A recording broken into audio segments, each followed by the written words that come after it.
अस्सलामुअलैकुम। Times of Pakistan के साथ मैं हूँ शाहिना शम्सुल हक।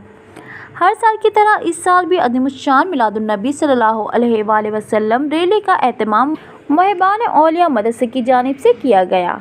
इस अज़ीमुश्शान रैली सदारत मोहतरम जनाब नुमान कादरी ने की।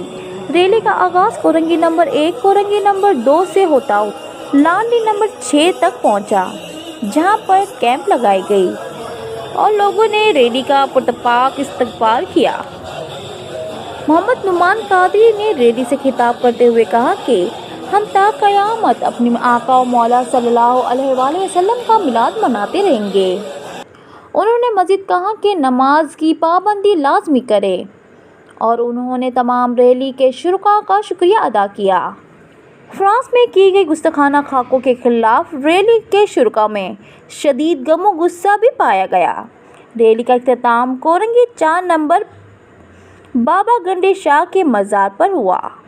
टाइम्स ऑफ पाकिस्तान में फिलवक्त इतना ही। मज़ीद जानने के लिए हमारा यूट्यूब चैनल सब्सक्राइब कीजिए और फेसबुक पेज को लाइक करें। कैमरामैन चांद महमूद के साथ शाहिना शम्सुल हक को इजाज़त दीजिए। अल्लाह निगहबान।